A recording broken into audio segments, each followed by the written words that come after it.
Eh bien, bonjour à toutes et à tous, j'espère que vous allez bien. On se retrouve aujourd'hui pour le chapitre 9 du roman Le Royaume du Livre sans nom. Allez, c'est parti! Une nouvelle épreuve attendait maintenant le groupe pour accomplir la légende. Tout le monde attendait avec appréhension les nouvelles épreuves qui allaient se dresser devant eux. La rose enchantée, Agnès avait ses pétales aux couleurs de l'arc-en-ciel qui agissaient dans le vent tel des flammes. On aurait dit que l'extrémité de ses pétales disparaissait en une jolie poussière colorée. Ses pétales semblaient également quelque peu pailletés. Son visage était très fin, voire légèrement creusé. Elle avait quelques rides au coin des yeux. On sentait que cette rose avait du vécu. Ses yeux étaient quelque peu particuliers. En effet, elle avait son œil droit d'un bleu océan, alors que son œil gauche était noir comme les ténèbres. Le groupe n'attendait qu'une chose, savoir à quelle sauce ils allaient être mangés. Agnès. Êtes-vous bien ici pour accomplir la légende? Hector. Oui, c'est notre but, en effet. Inspecteur Grantier. En quoi vont-elles consister, ces épreuves? Agnès. Chaque chose en chantant. D'abord, j'aimerais connaître vos noms. Hector. Oui, pardon, moi c'est Hector. Laura. Moi c'est Laura. Sophie. Moi c'est Sophie. Je suis la petite sœur de Laura. Bill. Moi c'est Bill, et lui c'est mon frère jumeau, Jack. Jack. Bonjour. Inspecteur Grantier. Moi je suis l'inspecteur Grantier. Agnès. Bien, merci. Maintenant je peux mettre un nom sur chaque visage. Bill. C'est si important que ça? Hector. Bill, voyons, c'est la moindre des politesses que de se présenter. Bill. C'est bon, ne me crie pas dessus. Agnès. Non seulement c'est poli, mais de plus, je vais avoir besoin de vos noms pour les prochaines épreuves. Sophie. Pour les épreuves? Pourquoi? Agnès. Chacun d'entre vous, vous allez devoir accomplir une épreuve, seul ou en duo. Je devrais désigner au début de chacune d'entre elles le participant de celle-ci. Hector. Ces épreuves vont se passer derrière ce mur végétal, je suppose. Agnès. Ce mur végétal est la limite entre cette forêt et la montagne chimérique. Celle-ci se trouve à 1 kilomètre de la montagne car il arrive parfois que la chimère vienne jusqu'à cette limite. Cela permet de prévenir tout le monde des risques qu'il encourt s'il franchit cette limite. Vos épreuves vont se dérouler derrière cette barrière. Inspecteur Grantier. Derrière cette limite? Mais n'y a-t-il pas un risque que la chimère nous attaque lors des épreuves? Agnès. Le risque zéro n'existe pas. Il y a en effet toujours un risque qu'elle nous attaque. Cependant, vous n'avez pas grand-chose à craindre pour le moment. La chimère a mangé il n'y a pas longtemps. Elle devrait donc se tenir tranquille sur la montagne pendant un bon moment. De toute façon, cette chimère sera à un moment ou un autre votre adversaire. En effet, celle-ci est votre épreuve finale. Enfin, si vous arrivez jusque-là. Hector. Bien sûr que nous y arriverons. Laura. Je ne suis pas rassurée que la chimère puisse venir jusqu'ici. Jack. Je ne suis pas rassurée que la chimère soit notre épreuve finale. Bill. Mon frère aurait-il peur? Ouh, le peureux. Jack. Tu peux parler. Tu trembles comme une feuille. Bill. Non, il ne fait pas chaud ici, c'est tout. Jack. Ben voyons, peureux toi-même. Bill. Quoi? Répète un peu ce que tu viens de dire. Tu veux te battre? Jack. Pourquoi? Tu veux prendre une nouvelle dérouillée? Hector. Ça suffit, vous deux. Vos disputes continuelles sont fatigantes. Soit vous vous tenez à carreau, soit je vous assomme pour être sûr d'avoir la paix. C'est compris? Billy Jack. Désolé, Hector, on ne voulait pas te mettre en colère. Hector. Désolé pour ça, Agnès. Agnès. Il n'y a pas de mal. Inspecteur Grantier. En quoi vont consister nos futures épreuves? Sophie. J'espère que ça ne va pas être séparé cette fois-ci. Laura. Moi aussi. Agnès. Ne vous inquiétez pas, vous ne serez pas séparés pour ces épreuves. Vous pourrez donc vous encourager les uns les autres. Cependant, celles-là ou bien les personnes que j'aurai désignées pourront passer l'épreuve. De plus, il vous sera strictement interdit de dire à celui-ci qui passe l'épreuve la solution si vous avez trouvé celle-ci. Si jamais vous le faites, l'épreuve sera considérée comme étant ratée. Et vous savez ce qui se passe si une épreuve est ratée. Hector. Oui, c'est éliminatoire. L'inspecteur Grantier, Laura et Sophie rentreraient chez eux avec de très graves problèmes physiques et ou psychologiques. Et nous retournerions chez nous, oubliant tout ce qui s'est passé, plongeant le livre dans le noir et l'oubli pendant plusieurs décennies. Agnès. Bien, je vois que vous êtes au courant. Bon, je vais vous expliquer maintenant comment ça va se dérouler. Vous allez avancer vers la montagne chimérique, là où se trouvent nos dernières épreuves. À des intervalles réguliers, un mur de pierre ou de terre ou végétal va sortir du sol et va vous enfermer. Le seul moyen de sortir sera de réussir l'épreuve. Moi, je serai le juge impartial et qui décidera si l'épreuve est réussie ou pas. Je déciderai également qui devra passer l'épreuve. Sophie. Mais vous allez faire comment pour nous suivre? Une rose, ça ne marche pas. Laura. Vous voulez que l'on vous porte? Agnès. Non, ce ne sera pas utile. Je suis une rose enchantée, dois-je vous le rappeler? J'utiliserai ma magie pour vous rejoindre. Vous n'avez pas à vous inquiéter. Hector. Vous êtes sûr? Vous savez, ça nous dérange pas, hein? Agnès. J'en suis certaine. Vous devriez vous mettre en route maintenant. Profitez que la chimère se tienne tranquille. Inspecteur Entier. Bien, on va se mettre en route alors. Allez tout le monde, on est parti. Toute la troupe se mit en route, se demandant toujours ce qui allait bien les attendre. Le paysage, ici, était différent de la forêt. En effet, celui-ci ressemblait plutôt à une grande prairie fleurie, avec encore quelques rares arbres gigantesques. Cependant, certains endroits de ce lieu semblaient stériles. Rien ne poussait sur certains points. Mais si on y regardait de plus près, on pouvait parfaitement se rendre compte que ces lieux avaient tout simplement été carbonisés, réduits en fumée. Certaines souches d'arbres étaient encore visibles. La nature, cependant, commençait à reprendre ses droits sur les lieux détruits plus anciennement. Tout ceci devait être l'œuvre de la chimère. Il ne faisait aucun doute sur le fait que le groupe se rapprochait dangereusement de son ombre.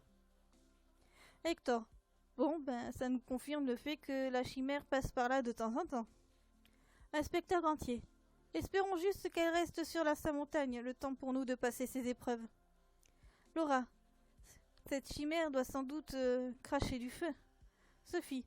Quand on voit les zones réduites en cendres, je pense qu'en effet, elle doit cracher du feu. Bill. Pourquoi on n'est pas resté chez nous? Jack. On va finir en écureuil rôti. Hector. Allez, continuons d'avancer. Alors que la petite troupe continuait son chemin, le sol se mit à trembler violemment. Les murs de pierre se mirent soudainement à sortir du sol. Ces murs entouraient complètement la troupe, ne leur laissant aucune possibilité de sortir. Hector. Je crois que ça va commencer. Agnès. Oui, en effet, j'espère que vous êtes prêts. Inspecteur Grantier. On n'a pas trop le choix. Sophie, vous êtes arrivée ici par les souterrains? Agnès. Oui, en effet, ma magie me le permet. Il y a un réseau là-dessous que vous ne pouvez pas imaginer. Il est très vaste, un vrai labyrinthe.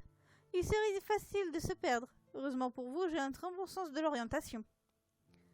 Hector, devons-nous vraiment nous réjouir de ça? Agnès. Bien sûr, vous serez parfois face à des adversaires et malheureusement, ils ont une fâcheuse tendance à vouloir tricher si personne ne les surveille. D'où le besoin d'un juge, c'est-à-dire moi. Hector, je vois. Bien, que doit-on faire? Agnès. Pour commencer, la personne qui va passer cette épreuve est Hector. Hector. Oh, c'est moi qui commence. Agnès. Oui, je te présente ton adversaire, Loris. Un trou dans le mur se forma laissant passer un très grand gorille au pelage foncé mais dont le dos était argenté. Il avait un regard déterminé, ses yeux étaient de couleur noire. Loris semblait être un gorille très fort. Loris. Bonjour, juge Agnès. Je vous jure que je ne perdrai pas ce combat. Je suis le plus puissant des gorilles. Agnès. Oui, c'est très bien. On s'en fiche, mais c'est bien. Loris. Quoi? Attention, juge, je pourrais vous mettre en bouillie. Agnès. Je n'en doute pas, vous avez beaucoup d'énergie. Je vous conseille de la garder pour l'épreuve. Bien, j'aimerais que les deux concurrents, Hector et Loris, s'approchent du centre. Je demanderai aux autres de rester à distance. Bill. À distance? Pourquoi? Jack. On veut rester au plus près d'Hector. Agnès. C'est comme ça, ça fait partie des règles, et si vous n'obéissez pas, cela pourrait être éliminatoire pour Hector. Hector. Bon sang, commencez pas vous de rester auprès de l'inspecteur Laura et Sophie. Vous pouvez me voir d'où vous êtes, alors restez là-bas. De plus, auprès de moi, la seule chose que vous arriverez à faire est de me déconcentrer et de me faire rater l'épreuve de toute manière. Bill. Bon, d'accord. Jack. Mais sois prudent, hein? Hector. Promis. Agnès. Bien, tout semble être réglé. Je vais donc vous expliquer ce que vous allez devoir faire. Cette épreuve sera une épreuve de force et d'endurance. Dans quelques instants, je vais vous faire apparaître 2 pierres. Elles pèsent chacune 10 kilos. Le but à mon top sera de prendre chacun une pierre et vous serez préalablement placé devant. Il vous faudra porter cette pierre au-dessus de votre tête. Il faudra tenir le plus longtemps possible. Le premier qui fait tomber la pierre ou qui la met en dessous du niveau de sa tête aura perdu. Seuls les bras de l'épaule à la main ont le droit de tenir la pierre. Il est donc interdit de poser, même pour quelques secondes, la pierre sur la tête. Dans le cas contraire, si ça arrive, la personne sera éliminée et aura perdu. Avez-vous tous bien compris ou dois-je reprendre des explications? Hector. Non, c'est bon. Loris. Tenir le plus longtemps possible avec une pierre de seulement 10 kilos, c'est vraiment un jeu d'enfant. Je vais gagner, c'est sûr. Sophie. C'est si facile que ça? Loris a l'air plutôt sûr de lui. Inspecteur Grantier. Non, cette épreuve n'a rien de facile. Si cette pierre leur paraîtra pas trop lourde au début, plus le temps passera, plus ils auront l'impression que celle-ci pèse de plus en plus lourd. Il faudra qu'Hector gère son effort et qu'il reste bien concentré sur sa tâche. Je pense que sa motivation, son envie et son moral auront une grande part également dans la réussite de cette épreuve. Non, ce ne sera pas qu'une question de muscles. Agnès. Vous êtes prêts? Loris et Hector. Oui. Agnès. Bien, allons-y. Agnès fit apparaître 2 grosses pierres pesant chacune 10 kilos. Elles étaient, ces pierres, en tout point identiques. Aucune différence ne se voyait entre les 2 pierres. Hector et Loris se mirent chacun devant une pierre. Ils attendirent tous les 2 le signal d'Agnès pour soulever la pierre. Lorsque celle-ci le leur donna, ils attrapèrent tous les 2 leur pierre et la soulevèrent au-dessus de leur tête. Maintenant, il fallait attendre afin de savoir qui serait le plus fort. Sophie. Vous pensez que ça va durer un longtemps? Inspecteur Grantier. Tout dépend de la force et du mental des 2. Bill. Hector a un moral d'acier. Jack. De plus, c'est le plus fort. Bill et Jack. Il ne peut que gagner. Laura. Peut-être, mais je crois que ça va être quand même dur, car je pense que son adversaire ne va rien laisser paraître. Inspecteur Grantier. C'est sûr que ça va être compliqué pour Hector. Je pense que ça va se jouer à peu de choses. Les minutes commençaient à défiler, puis les heures. 1 heure passa, puis 2.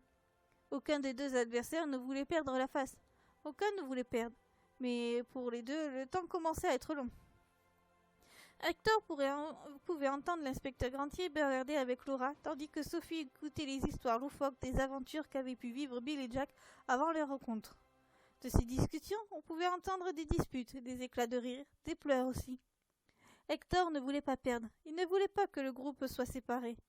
Il s'entendait bien avec tout le monde. Il s'était attaché fortement à ses humains. Il ne voulait pas que tout cela se termine.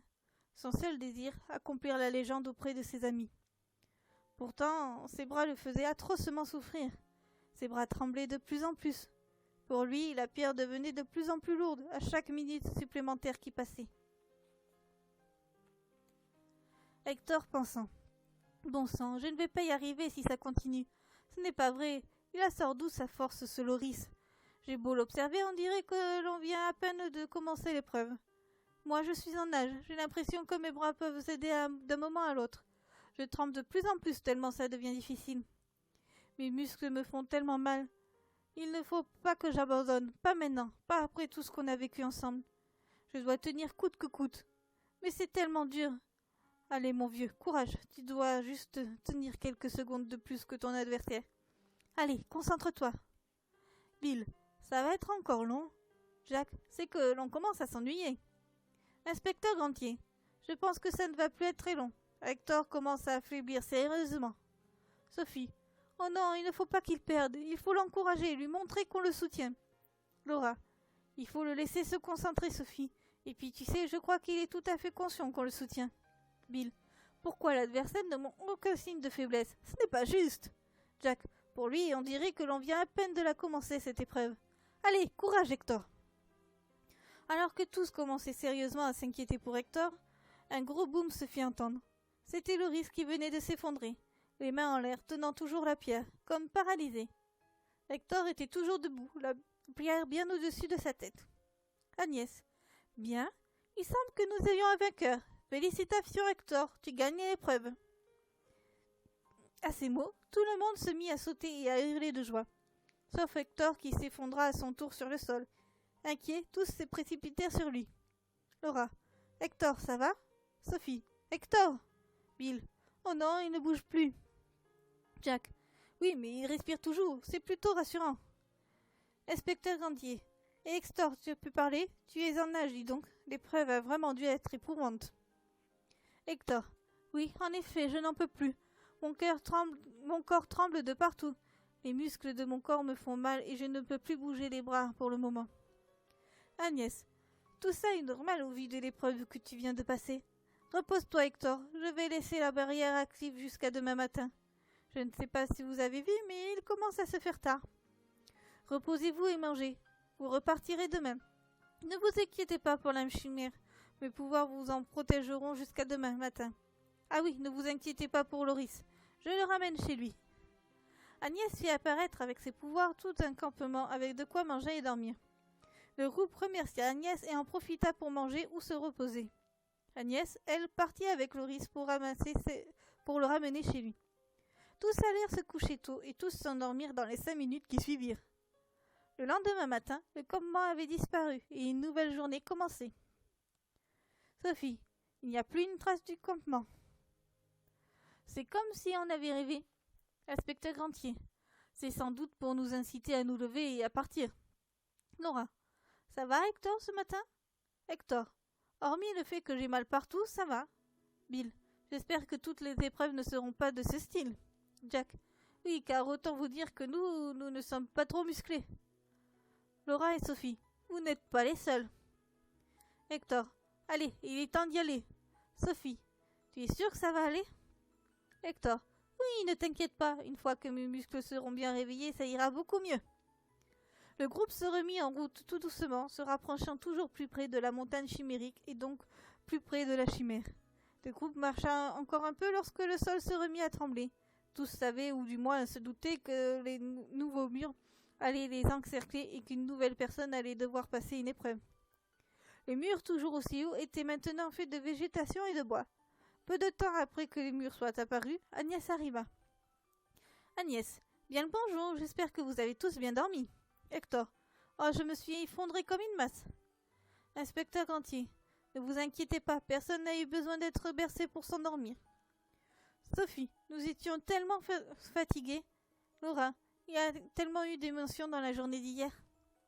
Jack, le seul point noir est que Bill a ronflé dans la nuit. Bill, quoi? Ça ne va pas, je ne ronfle pas. Jack, bien sûr que si. Bill, et pourrais-je savoir depuis quand? Jack, depuis toujours. Bill, n'importe quoi, je m'en serais aperçu depuis le temps. Jack, la preuve que non. Bill, nanana. Agnès, je vois, toujours en train de se chicaner ces deux-là. Tous sauf Agnès, Bill et Jack, toujours. Agnès, bon, il serait peut-être temps de passer à la prochaine épreuve. Pour celle-ci, c'est Laura qui s'y colle.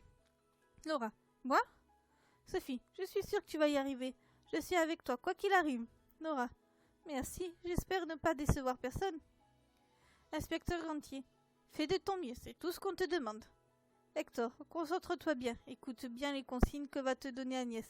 Reste calme, ce sera peut-être une épreuve facile pour toi, ne t'inquiète pas.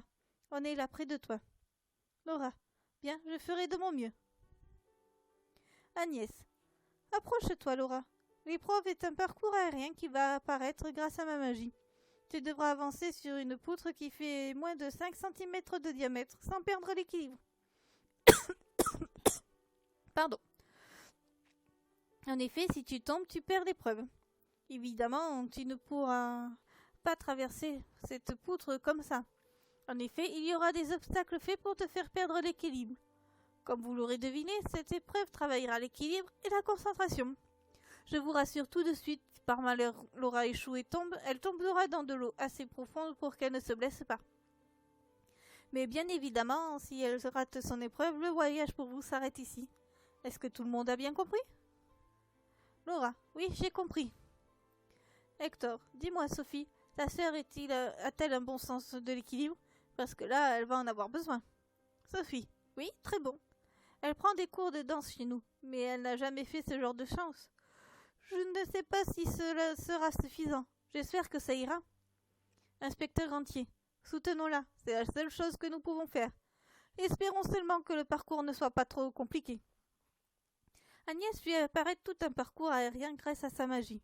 Il y avait sur ce parcours des troncs d'arbres normaux qui faisaient des va-et-vient de balanciers, coupant la trajectoire de la poutre.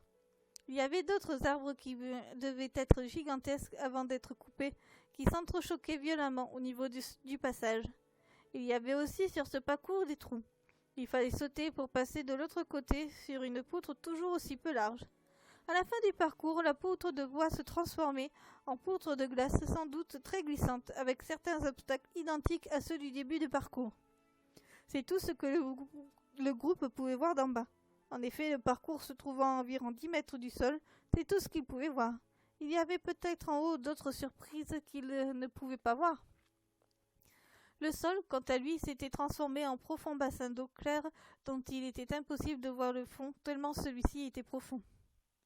Sophie, ça ne va pas être facile. Courage, Laura. On est tous avec toi. Laura, je ne le sens pas, vraiment pas. Agnès, abandonnerais-tu sans même essayer? Si tel est le cas, c'est comme si tu échouais à l'épreuve avec toutes les conséquences qui vont avec. Laura, non, je le ferai, même si je ne suis pas sûre de réussir. Inspecteur Grantier, ne pars pas défaitiste avant l'heure, c'est le meilleur moyen d'échouer. Hector, il a raison, reste concentré sur ce que tu as à faire. Ignore-nous si cela peut t'aider. Mais n'oublie pas que nous sommes tous avec toi à t'encourager. Laura, je ferai de mon mieux. Agnès, es-tu prête, Laura? L'épreuve peut-elle commencer? Laura, oui, je n'ai pas le choix de toute manière. Agnès, on a toujours le choix. Reste après à accepter les conséquences qui vont avec. Ah, en fait, j'ai oublié de te dire, il n'y a pas de limite de temps sur cette épreuve. Tu peux donc prendre le temps qu'il te faudra pour celle-ci. J'espère que tu n'as pas le vertige. Laura, non, c'est bon, bien que je n'ai jamais joué les équilibristes à une telle hauteur. Agnès, bien, je vois. Bien, on est parti pour le début de l'épreuve. À l'aide de sa magie, Agnès transporta Laura sur le parcours. Arrivée en haut, Laura fut prise de vertige et se mit en position accroupie. Elle, qui n'a pas peur du vide, 10 mètres de haut sur une poutre de moins de 5 cm, ça fait quand même peur. Elle était comme paralysée, ce que vit immédiatement le groupe. Bill, elle a quoi, Laura? Pourquoi est-elle peur au juste? Inspecteur Grantier. Elle a sans doute peur du vide. D'ailleurs, rien que de la voir là-haut, ça me rend malade. Sophie, vous avez peur du vide, inspecteur? Inspecteur Grantier. Oui, c'est une de mes phobies. Hector. Heureusement que ce n'était pas vous là-haut, alors. Jack riant. Laura, ne regarde pas en bas. C'est ta tête qui te dit que ce n'est pas normal, d'où ces vertiges. Regarde devant toi, et rien que devant toi. Imagine le sol sous tes pieds. Imagine une poudre immense où le vide n'est plus présent. Prends des grandes bouffées d'oxygène pour t'aider. Mais surtout ne regarde pas vers le bas, mais toujours devant toi. Sinon, tu vas avoir l'impression que le sol t'appelle et tu ne pourras que tomber, d'accord? Laura, regardez devant soi. Rien que devant soi. Merci, Jack. Jack, de rien. Quoi? Pourquoi vous me regardez comme ça? Hector, tu as déjà eu peur du vide, toi? Jack, bien sûr, les premiers jours de vie sont compliqués pour un écureuil. Alors on adhère des petites astuces, et après, dans le temps, on n'en a plus besoin. Bill, de toute façon, tu as toujours été un trouillard. Jack, dois-je rappeler à monsieur qu'il était pire que moi? Ce n'est pas ma faute si monsieur n'a pas de mémoire.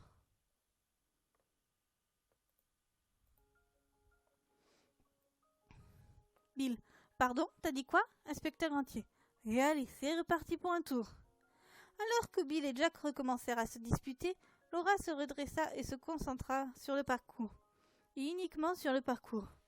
Elle regarda à droite devant elle et commença à avancer. Elle disposa ses pieds correctement sur la poutre et avança petit pas par petit pas. En avançant, elle arriva devant le premier obstacle, un tronc qui avait un mouvement de balancier régulier qui coupait la route de Laura. Elle analysa le temps que mettait le tronc pour faire ce mouvement afin de passer au bon moment. Lorsque ce fut le moment, elle avança plus rapidement afin de passer l'obstacle. Alors qu'elle passait, le tronc la frôla et faillit lui faire perdre l'équilibre. Elle fit 3 pas de plus afin de s'éloigner de l'obstacle et réussit à reprendre son équilibre. Tout le monde regardait Laura avancer avec inquiétude. Ils arrêtaient de respirer lorsqu'elle perdait l'équilibre, puis reprenaient leur respiration quand Laura retrouvait l'équilibre. Laura se trouvait à présent devant le second obstacle, 2 troncs énormes qui s'entrechoquaient comme une pince qui se refermait à un rythme régulier, mais un peu plus rapide que l'obstacle précédent. Autant dire qu'il ne fallait pas que Laura se rate, sinon il était certain qu'elle allait mourir au vu du poids et du bruit que ces 2 troncs faisaient lorsqu'ils s'entrechoquaient. Laura se concentra et passa l'obstacle plus facilement que le précédent. Laura continua son parcours. Elle arrivait à un niveau où la poutre s'arrêtait. Il y avait un trou d'1 mètre environ pour atteindre la suite du parcours. Sauter d'1 mètre est facile quand tu as un sol normal pour ta réception. Mais lorsque tu dois atterrir sur une poutre de moins de 5 cm de large, la donne n'est plus la même. Mais Laura n'avait malheureusement pas le choix. Elle prit son courage à 2 mains et sauta. Elle fut quelque peu déséquilibrée, mais réussit à rétablir celui-ci. Un peu plus loin, un nouveau trou se présenta à Laura, mais celui-ci était différent.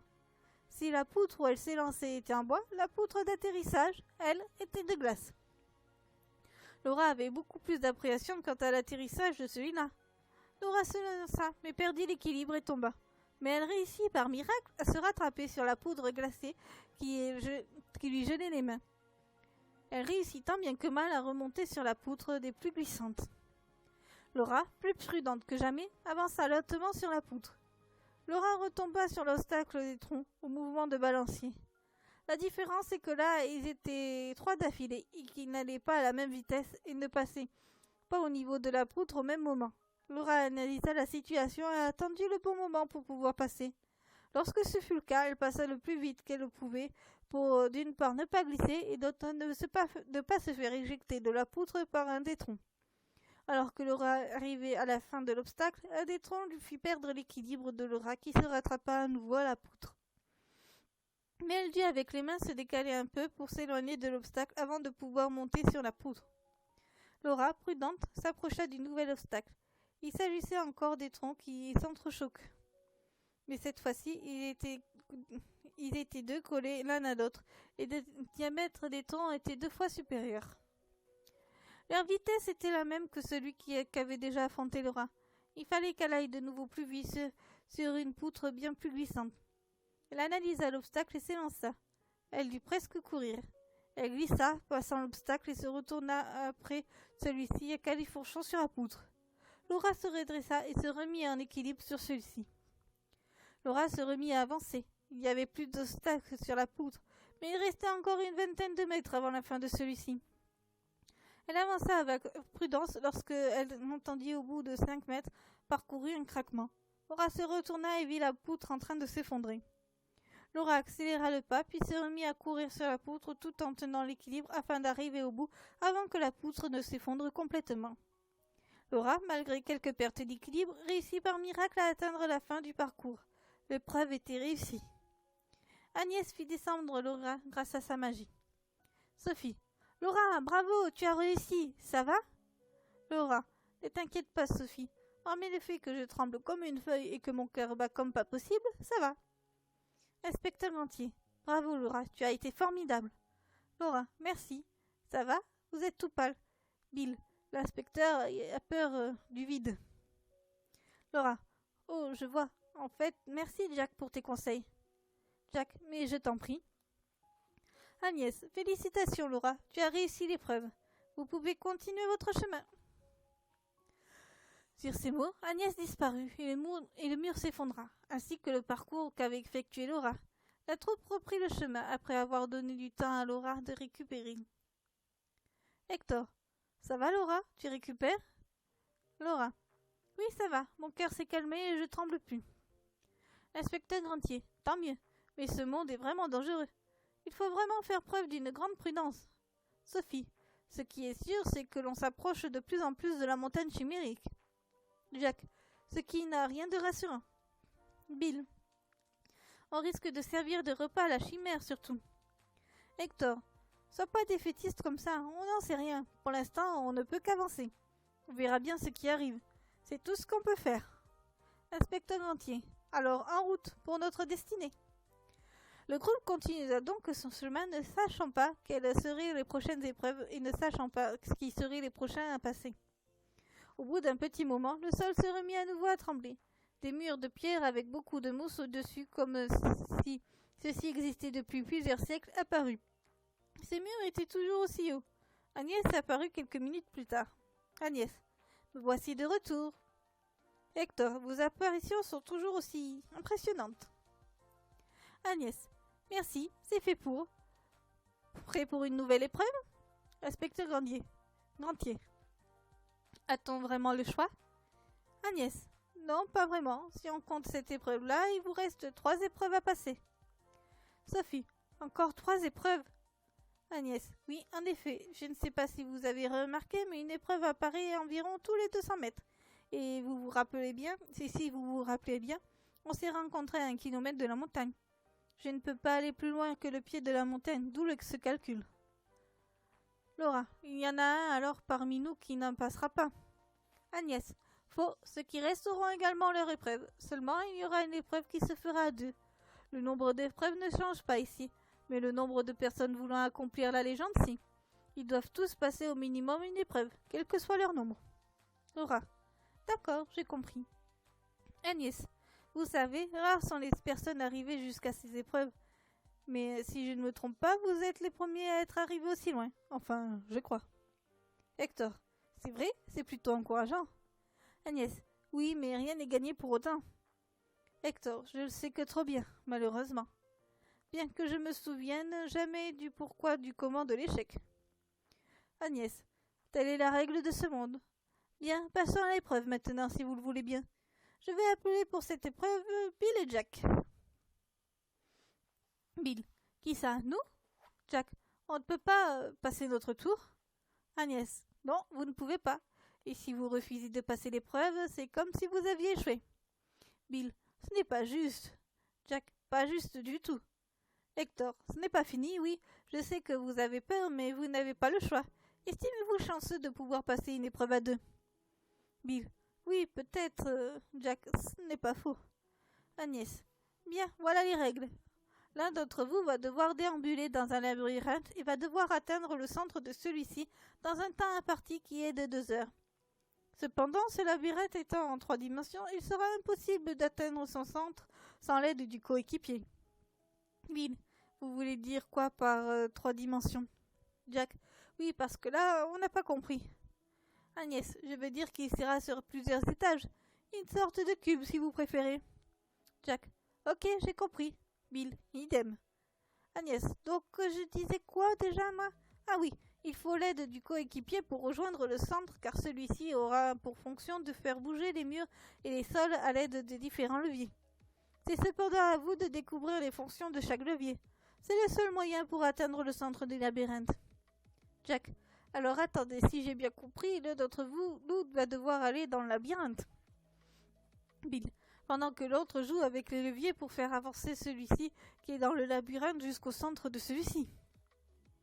Agnès, c'est bien ça, vous avez bien compris.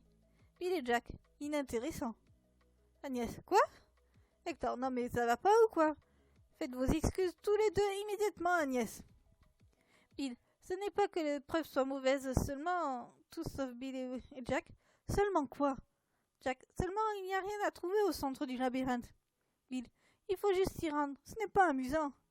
Jack, ça serait mieux s'il y avait à atteindre un objet. Je ne sais pas, n'importe quoi. Bill, un objet qui rapporterait quelque chose à la fin, qui soit intéressant quand même. Agnès, je vois, il n'y a pas assez d'enjeux pour vous. Agnès fait apparaître le labyrinthe où se passerait l'épreuve. Il était gigantesque. Il y avait des chemins et des murs partout. Ce labyrinthe était des plus compliqués. Agnès rendit quelques secondes le labyrinthe transparent. Agnès, regardez bien le centre du labyrinthe tant que vous le pouvez. Il y a une noisette d'or. Si vous parvenez à l'atteindre et à la prendre avant la fin du temps, vous aurez vos réserves pleines de nourriture jusqu'à la fin de vos jours. Bill et Jack, les yeux brillants. La noisette d'or. Agnès, mais attention, si vous échouez en plus des conséquences que vous connaissez tous, Bill et Jack deviendront mes esclaves jusqu'à la fin de leur jour. Est-ce bien compris? Bill, oui. Jack, mais l'enjeu en vaut largement le coup. Agnès. Très bien, alors que l'épreuve commence. Vous devez atteindre le centre de ce labyrinthe avant que tout le sable de ce sablier ne se soit écoulé. Et une dernière chose, qui fait quoi? Jack. Moi dans le labyrinthe. Bill. Et moi aux commandes. Agnès. Bien, il en sera fait ainsi. À l'aide de ses pouvoirs, Agnès transporta Bill et Jack à leurs places respectives et déclencha le sablier. Ils avaient maintenant 2 heures pour réussir l'épreuve. Jack dans le labyrinthe et Bill dans la salle de commande où se situaient de nombreux leviers avec des chiffres sur chacun d'entre eux. Grâce à un micro, Bill pouvait communiquer avec Jack, et Jack, lui, pouvait répondre depuis le labyrinthe. Bill pouvait également voir le labyrinthe grâce à une vitre transparente, ce qui lui permettait au besoin de guider Jack. Bill. Jack, il y a beaucoup trop de leviers ici. Ils ont gravé dessus une lettre et des chiffres. Avant de savoir à quoi sert chacun, le temps sera fini. Jack. Attends, je regarde autour de moi pour savoir s'il y a une correspondance. Sophie. Hector, tu crois qu'ils vont s'en sortir? Hector. Je ne sais pas. Ils ont un très mauvais sens de l'orientation. Laura. Oh non, ça ne va pas arranger les choses, ça. Hector. Ne les sous-estime pas pour autant. Inspecteur Grantier. Comment ça? S'ils n'ont pas le sens de l'orientation, ils ont quand même peu de chances de s'en sortir. Hector. Pas si sûr. Ils ont quand même réussi à me suivre jusqu'ici. De plus, il y a un enjeu. Ils seraient prêts à tout pour que leur garde-manger soit toujours plein. Dans ce genre de situation, ils sont capables de faire preuve d'une très étonnante et grande intelligence, voire de génie. Même si je crie souvent après eux, ils sont plus intelligents qu'ils ne le laissent paraître. Ils sont juste trop fainéants pour utiliser leur cerveau quand ils le font. Inspecteur Grantier. Je vois, donc ils peuvent réussir l'épreuve. Hector. Vu l'enjeu, j'en suis persuadé. Jack. Attends, sur les murs, les sols, les plafonds et les escaliers, il y a des chiffres. Bill. Il n'y a pas de lettres avec? Jack. Non, mais tu peux me dire l'un d'entre eux avec, tiens, le chiffre 328 sur ce mur. Bill. Alors, il y a N328, S328. C'est tout. Jack. Axiome M328 pour voir. Bill. Ok. En actionnant ce levier, le mur à côté de Jack se mit à bouger. Il descendit pour être plus exact. Jack ne pouvait pas aller dans la direction où le mur venait de se baisser car il n'y avait que de vide. Sur la tranche du mur se situait aussi ce chiffre. Jack commençait à voir plus clair dans le fonctionnement de ce labyrinthe. Jack. Bill, est-ce que les lettres avec les chiffres sont soit des M, soit des S, soit des P, soit des E? Oui, en effet, pourquoi? Jack. Je pense que les M correspondent au mur, les S au sol, les P au plafond et les E aux escaliers. Bill. Ce n'est pas bête. On essaye comme ça. Je suis tes instructions, frangin. Jack. Ok, c'est parti. Bill et Jack commencèrent leur coordination pour avancer dans le labyrinthe. Jack donnait des chiffres et des lettres de ce qu'il voulait qui soit bougé. On pouvait entendre des N582, des E456, des P753, des S564, etc. Ce qui était marrant dans un sens, c'est que le lieu où Bill faisait bouger les leviers se déplaçait au même rythme que Jack pour pouvoir suivre son avancement. Grâce à la bonne coordination des deux frères et à la bonne et rare bonne entente de la troupe, la troupe pouvait voir Jack déambuler rapidement dans le labyrinthe. Il se rapprochait du centre, parfois s'en éloignait par obligation. Laura. Ça alors, quelle rapidité. Sophie. Quelle facilité aussi. On dirait qu'ils ont fait ça toute leur vie. Inspecteur Grantier.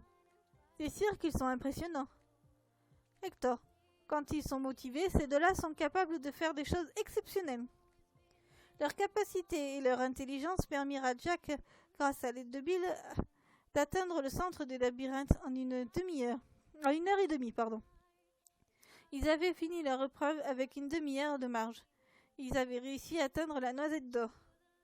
Agnès. Eh bien, voilà quelque chose d'impressionnant. C'est bien la première fois que cette épreuve est terminée aussi rapidement. D'ailleurs, c'est bien la première fois que quelqu'un l'a réussi tout court. Je vous fais toutes mes félicitations, monsieur. Bill. On a la noisette d'or. Jack. On a donc droit à nos réserves remplies à vie. Agnès. Chose promis, chose due.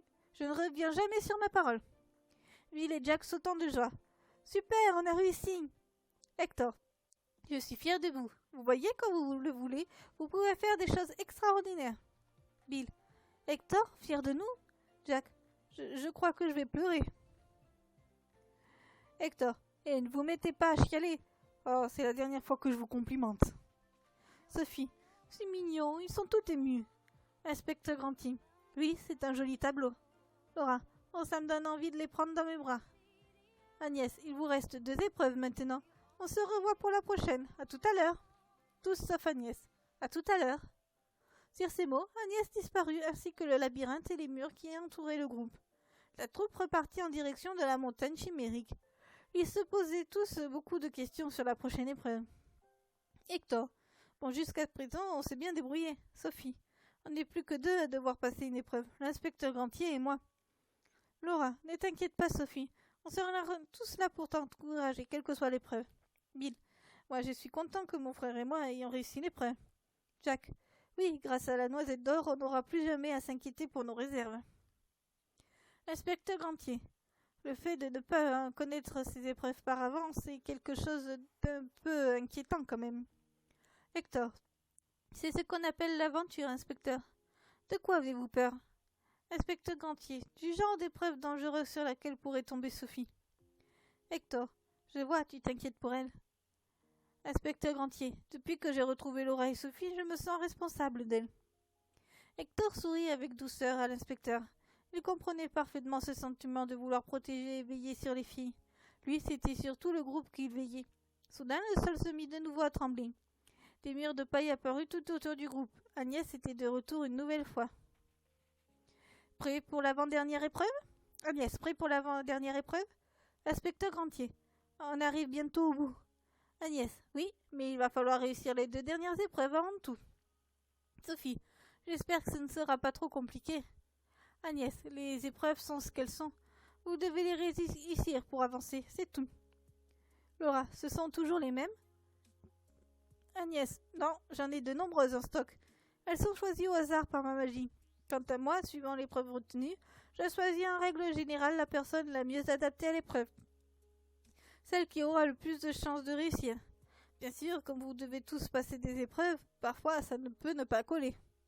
Hector, est-ce qu'il peut arriver que l'épreuve soit impossible à réaliser pour la personne choisie? Agnès, oui, c'est malheureusement possible. Bill, ce n'est pas juste si l'on doit compter sur la chance, ça fait peur. On a eu de la chance pour notre épreuve. Jack, il faudrait pouvoir avoir le choix entre 2 épreuves. Oui, de la chance et une réserve qui ne se videra jamais. Agnès, c'est comme ça. On ne peut pas changer les règles. Je vois que vous êtes content de notre accord. Laura, ils sont obsédés par leur réserve qui ne sera plus jamais vide. Sophie, à un point tel qu'ils en oublient de se disputer. Hector, franchement, je trouve que ce n'est pas une mauvaise chose. Inspecteur Grantier, oui, ça fait des vacances un peu. Agnès, d'accord, je vois.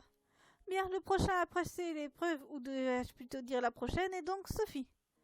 Sophie, moi? Oh là là, ça y est, j'angoisse. Hector, ça va aller, on est là. Laura, attends de voir quelle est ton épreuve avant d'angoisser. Agnès, bien, voilà ton épreuve.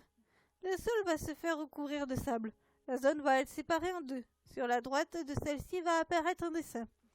Le but est que tu reproduises à l'identique de l'autre côté de la séparation le dessin sur le sol. Mais attention, celui d'ici doit être identique, mais en mode miroir.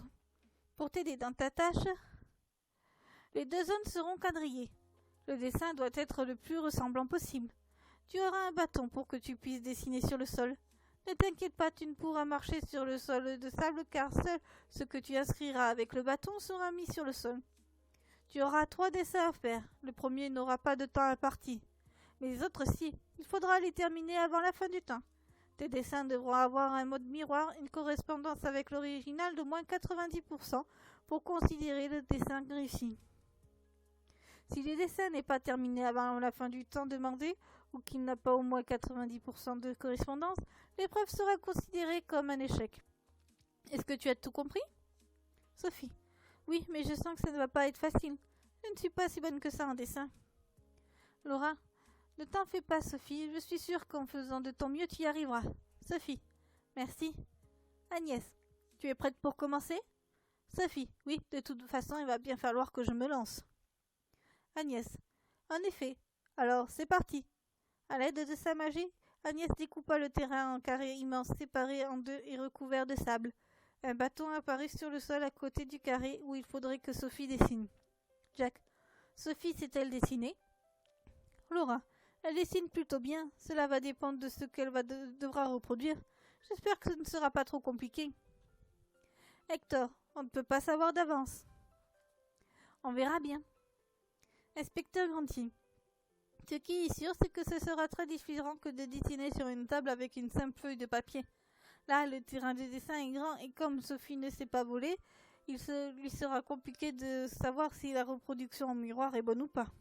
Bill, en gros, tu es en train de nous dire qu'obtenir 90% d'exactitude risque d'être compliqué. Inspecteur Grantier, oui, c'est bien ce que je veux dire. Laura, mais elle va réussir quand même. Sophie a toujours su s'adapter à des situations différentes. Hector, nous verrons bien. La seule chose que nous pouvons pour elle, c'est l'encourager. Agnès, voilà Sophie, tu n'as pas de limite de temps pour le premier. Tu dois reproduire en mode miroir sur la partie gauche cet arbre dessiné sur la partie droite. C'est bon pour toi? Sophie, ça ne va pas être facile. Je vais faire de mon mieux. Sur ces mots, Sophie s'empara du bâton et se mit en place pour commencer la reproduction. Elle s'aida du quadrillage pour dessiner l'arbre en mode miroir.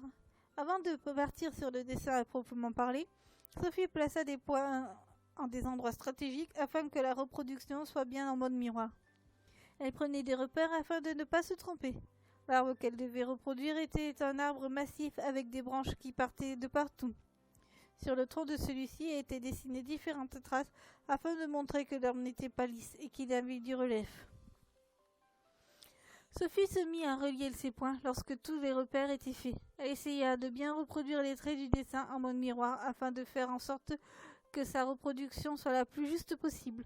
Sophie arriva au bout de son dessin en un peu plus d'une heure. Sophie, c'est bon, je l'ai terminé. Agnès, bien, voyons ça. Hector, il a l'air d'être plutôt réussi. Inspecteur Grantier, c'est sûr qu'on a l'impression que l'on a mis ce dessin devant un miroir. Laura, c'est bon alors, c'est réussi. Bill, j'aimerais bien vivre dans un arbre pareil. Jack, alors là ça serait le coin repos, là le garde-manger, là le coin pour se laver, là l'entrée. Hector, qu'est-ce qu'il raconte ces deux-là?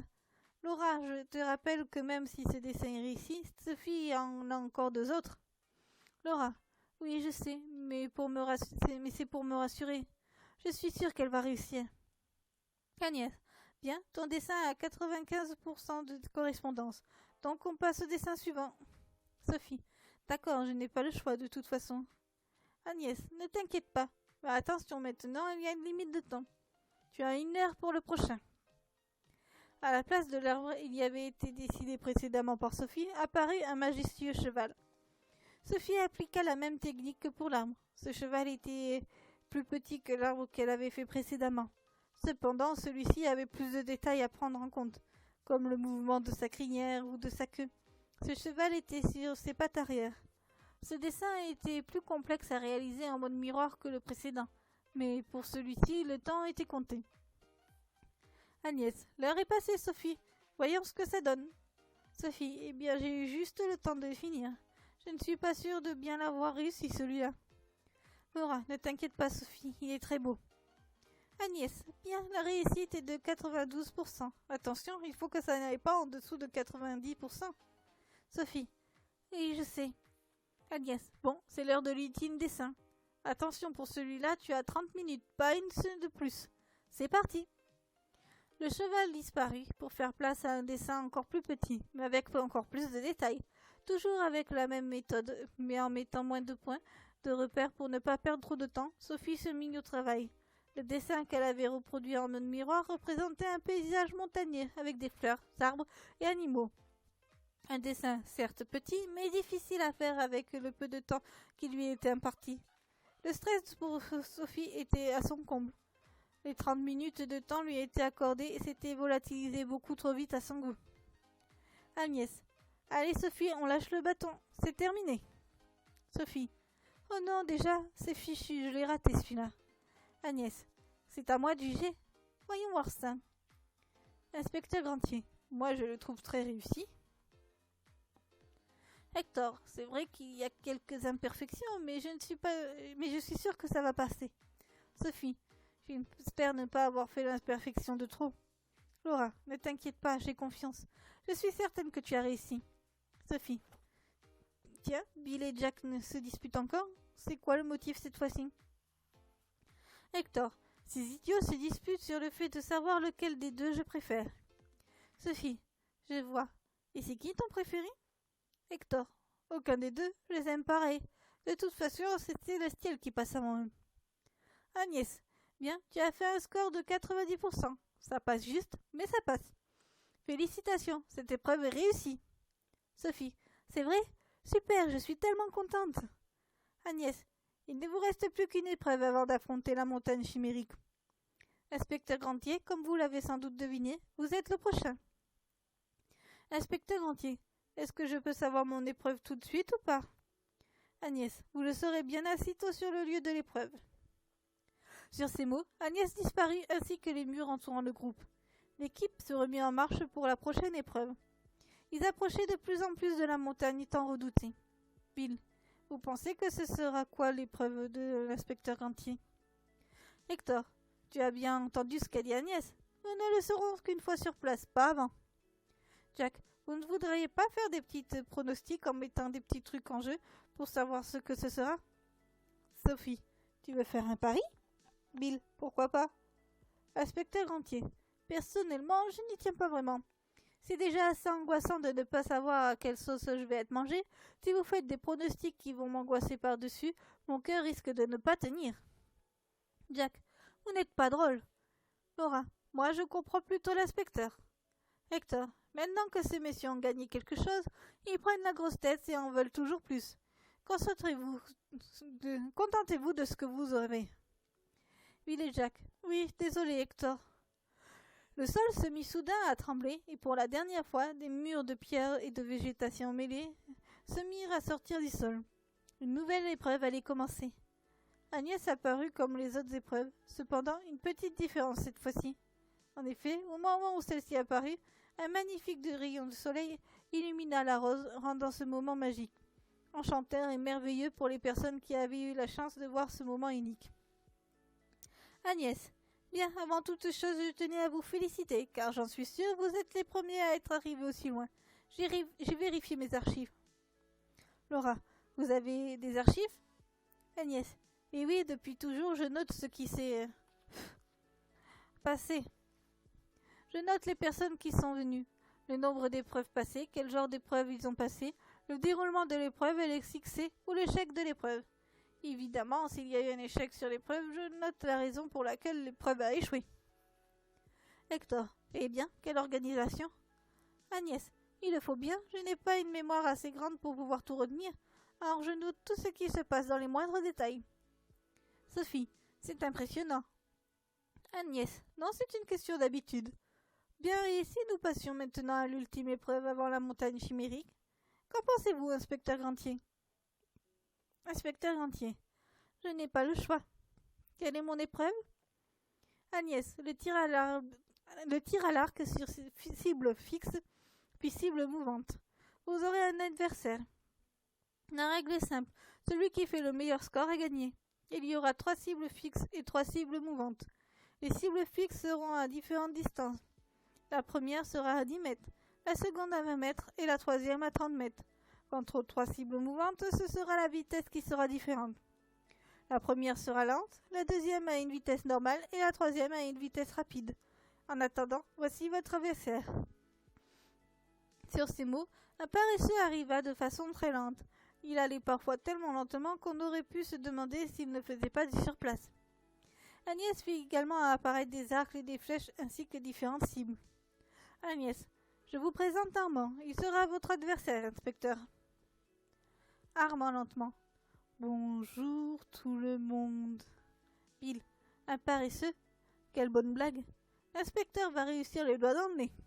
Jack, c'est certain, ces animaux sont réputés pour être mous. Et celui-là, il a l'air d'être plus mou que mou. Hector, on ne vous a jamais appris à ne pas vous fier aux apparences? Il donne peut-être l'impression d'être lent, mais il est sans doute d'une précision inouïe. Le tir à l'arc n'est pas une question de vitesse. À la place de l'inspecteur, je serai des plus prudents. Agnès, vous avez raison. Armand est, je pense, le meilleur archer du pays. Inspecteur Gantier, je vois, ça ne va pas être facile de le battre. D'autant plus que moi, je suis meilleur au niveau des armes à feu qu'au tir à l'arc. J'ai dû pratiquer que 5 ou 6 fois au cours de ma vie. Agnès, ne vous inquiétez pas, inspecteur. Je vous laisse 2 heures pour vous entraîner et vous familiariser avec votre arc. Toutes les cibles fixes ou mouvantes sont à votre disposition pour votre entraînement. Le but, tirer au plus près de la croix. Inspecteur Gantier, merci beaucoup pour ça. Je crois que je vais en avoir besoin. L'inspecteur Gantier s'empara de l'arc et des flèches et commença à s'entraîner à tirer sur les cibles fixes. Les cibles ressemblaient à de grosses bottes de paille avec dessus une petite croix rouge dont il fallait le plus se rapprocher, voire atteindre. Sur le sol était écrit une démarcation signifiant qu'il fallait tirer de là. La première flèche que tira l'inspecteur ne toucha même pas la botte de foin. Les suivants les atteignaient, mais étaient toujours très loin de la croix rouge. Alors que l'inspecteur s'entraînait, Armand, lui, ne faisait absolument rien du tout. Sophie, vous ne vous entraînez pas, vous aussi? Armand lentement. Je n'ai pas besoin d'entraînement. Je connais bien le matériel. Je ne ferai que de l'échauffement un peu avant l'épreuve. Sophie. Ah bon, d'accord. Plus les minutes passaient, plus l'inspecteur Gantier devenait précis dans ses tirs. Bien qu'il restât encore un peu éloigné de la Croix-Rouge, il s'en rapprochait tout de même de plus en plus au fil des tirs. Les cibles mouvantes étaient plus compliquées pour lui. Une fois il était plus proche de la Croix-Rouge, une fois des plus éloignés, et parfois il ne touchait même pas la cible. Avec un tel entraînement, les 2 heures furent vite passées pour l'inspecteur Gantier. Trop vite à son goût. Agnès. Les 2 heures se sont écoulées. L'épreuve va commencer. J'aimerais que les 2 concurrents se mettent en face de la première cible, s'il vous plaît. L'inspecteur Gantier et Armand se mirent à leur place, de façon plus ou moins rapide. Lorsqu'Agnès donna le signal, les 2 adversaires, l'un après l'autre, se mirent à tirer. Lors du premier tir de l'inspecteur sur la cible fixe à 10 mètres de distance, la flèche se logea à 2 cm de la Croix-Rouge. C'était un très beau tir, cependant, lorsque ce fut au tour d'Armand, ce tir avait de tirer, avec toute la lenteur qui le caractérise, la flèche se logea pratiquement sur la Croix-Rouge. L'inspecteur avait perdu le premier point. Mais comme c'était le total des points à la fin qui comptait, ce n'était pas encore perdu. Pour le deuxième tir sur la cible à 20 mètres, la flèche de l'inspecteur se logea à 1 cm de la Croix-Rouge, toujours trop loin par rapport à Armand qui, encore une fois, était pile dessus. Hector, ça s'annonce mal. Si ça continue comme ça, l'épreuve va être ratée. Laura, il est drôlement fort cet Armand. Sophie, oui, c'est même énervant. Il fait mouche à chaque fois. Bill, c'est bizarre, malgré le fait qu'il soit tout lent, il ne rate pas sa cible. Jacques, peut-être qu'il triche. Hector, non, il ne triche pas. Il est lent et précis. Ce n'est pas incompatible. Bill, c'est injuste. Hector, qu'est-ce qui est injuste? Jack, le fait que lui se soit entraîné depuis des années alors que l'inspecteur, lui, ne s'est entraîné que 2 heures. Hector, je sais, mais ce sont les règles. On ne peut rien faire. Le troisième tir fixe à 30 mètres de distance commença. L'inspecteur se concentra le plus possible et tira sa flèche. Celle-ci atterrit à quelques millimètres de la Croix-Rouge. Il en fut de même pour Armand. Après les mesures d'Agnès, afin de savoir pour qui était le point, il s'avéra que le vainqueur fut l'inspecteur à 1 millimètre près. Cette nouvelle redonna le sourire et un peu d'espoir à l'inspecteur. Pour le quatrième tir qui lui était en mouvement, lent pour celui-là, ce fut Armand le vainqueur, mais de peu. L'inspecteur n'avait désormais plus droit à l'erreur s'il voulait obtenir un match nul, et pas une défaite. Pour le 5e tir où le mouvement de cible était normal, ce fut de peu l'inspecteur le plus proche. Pour le dernier tir où le mouvement de la cible était très rapide, étonnamment, Armand rata complètement la cible, au grand soulagement de l'inspecteur qui, juste avant lui, avait touché la cible mais était très loin de la Croix-Rouge. Le score final fut donc une égalité. Agnès. Tiens, une égalité. Cela fait une éternité que ça n'était pas arrivé. Vous allez donc être départagés sur un dernier tir sur une cible en mouvement très rapide. Les deux adversaires se concentraient sur la dernière cible, dont les mouvements étaient vraiment des plus rapides. L'inspecteur tira le premier, atteignant la cible. Il était au moins à 5 cm de la Croix-Rouge, mais au moins il était sur la cible. Armand se concentra à son tour et atteignit la cible à peu près au même niveau que l'inspecteur. Après les mesures d'Agnès et une attente stressante pour tout le monde, le moment du verdict était venu. Agnès. Après vérification et mesure, le point revient au millimètre près à l'inspecteur entier. Félicitations, vous avez réussi toutes vos épreuves. Armand lentement. J'ai perdu. C'est bien la première fois que ça m'arrive. Sur ces mots, il partit lentement alors que le groupe explosait de joie et félicitait chaudement l'inspecteur pour son exploit. Agnès, discrètement, sans que personne ne la voie, laissa échapper une de ses larmes, partageant discrètement leur joie et sachant très bien qu'elle ne reverrait plus la plupart d'entre eux. Elle fit également disparaître le mur. Agnès. Je vous félicite pour votre exploit. Vous voilà maintenant au pied de la montagne chimérique. À présent, c'est une chimère qu'il va vous falloir affronter. Hector. Oui, nous savons que rien n'est terminé et que le plus dur reste à venir. Agnès. On se sépare donc ici. Je vous souhaite bonne chance pour la suite et surtout, soyez prudents. Sophie. On sera, Agnès. Inspecteur Rentier. Merci pour tout. Agnès. Merci. À part vous mettre des épreuves dans les pattes, je n'ai rien fait. Bill. On le sait. Jack. Mais on s'est attaché à toi. Laura. Au revoir, Agnès. Agnès tout bas. Non, c'est plutôt un adieu. Et voilà, notre groupe est en route pour affronter la montagne chimérique, et tous se demandaient ce qui pourrait les attendre là-bas. Personne ne le savait. Et bien voilà, ce chapitre est terminé. J'espère qu'il vous aura plu. Et moi je vous dis à bientôt pour la suite. Ciao!